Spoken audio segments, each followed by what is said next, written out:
Nous sommes ici pour répondre à une question qui, bel et bien à sa place, une question qui est que, est-il possible de prier le Seigneur pour nos morts?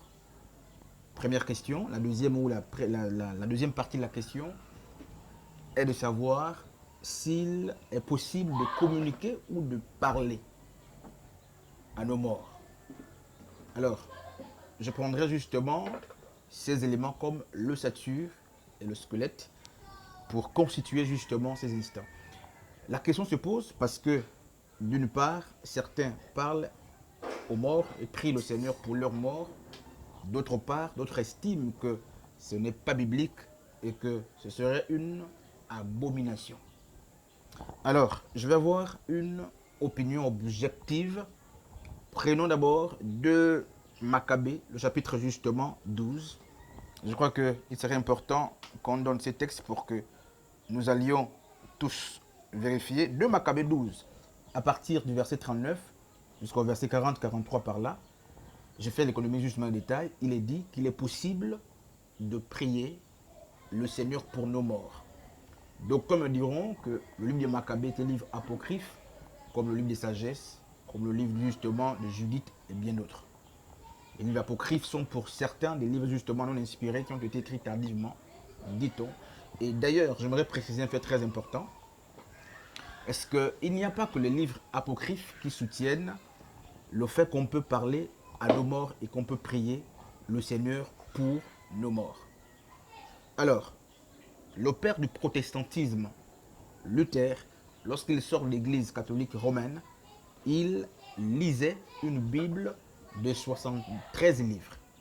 Il ne lisait pas une Bible justement de 66 livres, mais il lisait une Bible de 73 livres, au-delà du fait qu'il avait mis entre justement la Torah, donc les livres hébraïques, hébreux et la Nouvelle Alliance, les livres apocryphes.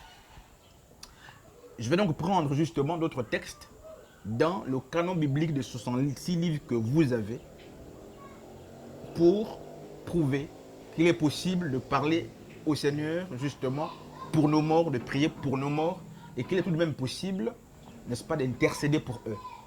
Allons très vite, 2 Timothée chapitre 1er à partir du verset 18. Onésiphore est un compagnon de David, de Paul qui est mort. Et plusieurs théologiens s'accordent pour dire qu'il était mort justement lorsque l'apôtre Paul écrit cette épître. L'apôtre Paul, au verset 18 de 2 Timothée chapitre 1 à partir du verset 16 jusqu'à 18, est en train de prier le Seigneur au sujet justement de ce compagnon mort, le défunt. D'ailleurs, il prie et demande à Dieu, n'est-ce pas, d'honorer son âme, de recevoir son âme au jour du jugement. Allons plus loin.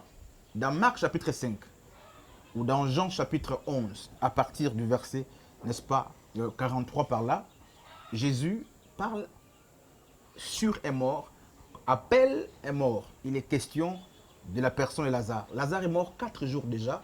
Jésus arrive dans la famille de Lazare où il trouve Marthe et Marie, ses deux sœurs. Au verset 41 de Jean chapitre 11, Jésus a déjà prié le Père. Il dit, Père, je te rends grâce de ce que tu m'exauces toujours. Mais au verset 43, il ne prie plus. Il s'adresse à un mort. Il dit, Lazare sort. Et ça, c'est notre fait très important. Lazare sort est une interpellation. C'est Yeshua qui est en train de s'adresser à un mort. Et lorsqu'on va dans le livre justement de Marc chapitre 5, on a la fille de Jairus qui est morte. Et Yeshua est sollicité par Jairus. Quand il arrive, je ne fais l'économie des détails, vous qui avez les Bibles, vous pouvez vérifier. Yeshua va dire, Talita Koumi, donc jeune fille, lève-toi. Donc dans notre version, il dit, jeune fille, je te dis, lève-toi. On a l'impression justement qu'il s'adresse à une âme qui est morte. Donc eu égard de toutes ces références bibliques, il est clair qu'on peut naturellement intercéder pour nos morts.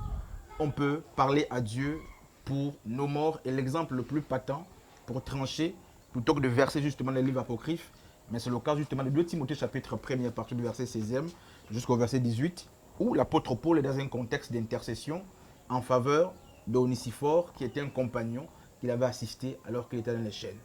Alors, faut-il continuer aujourd'hui d'accuser, d'occulter les catholiques, ou il est temps de nous raviser? Alors nous reviendrons pour approfondir doucement le sujet avec d'autres éléments plus pertinents, mais on part de là tout en sachant que bibliquement parlant, il est possible de prier pour nos morts. D'ailleurs, dans Matthieu chapitre 12, la Bible dit, n'est-ce pas, que celui qui blasphème contre le Saint-Esprit ne sera pas pardonné dans le siècle présent, encore moins dans le siècle à venir.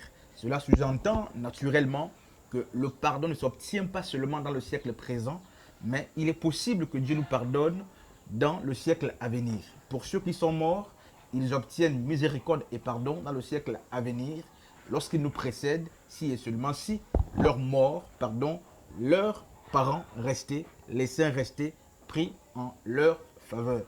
Oui ou non, peut-on prier pour les morts? Oui ou non, peut-on parler aux morts? Mais 2 Timothée chapitre 1er, 18, il dit, on peut parler au Seigneur en faveur de nos morts.